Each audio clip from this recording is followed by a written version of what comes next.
আসসালামু আলাইকুম। কেমন আছেন সবাই? আশা করি ভালো আছেন। আলহামদুলিল্লাহ। আমরাও অনেক ভালো আছি।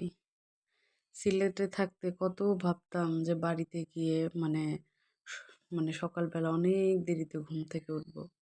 কিন্তু বাড়িতে আসার পর একদম ভোরবেলা ঘুম ভেঙে যায়। যত রাতেই ঘুমাই না কেন, ভোরবেলায় ঘুম ভেঙে যায়।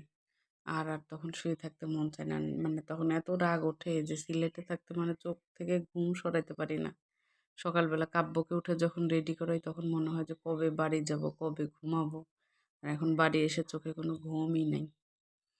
আর ফুপুরা এই যে আজকে চলে যাবে ঈদে, সবাই তো একসাথে আসছিল। একা, একা এখন যাওয়ার পালা। তো ফুপু একদম সকাল সকালই উঠে রেডি হয়ে গেছে। ফুপুরা আজকে চলে যাবে।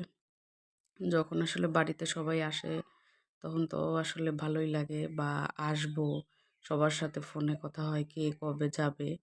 অথচ আসতে না আসতেই ছুটি শেষ, যাওয়ার সময় হয়ে যায় সবার। আজকে ফুপুরা যাচ্ছে, কালকে আমরা চলে যাব। আর আমার বউ যেই যাক হাঁটতে পারে না ঠিক মতো, তারপরেও তার রাস্তা পর্যন্ত আসাই লাগবে। এত নিষেধ করি বাড়ির ভেতর থাকতে যে আসার দরকার নাই, তুমি বাড়িতেই থাকো। কিচ্ছু শোনে না, আসতেই হবে।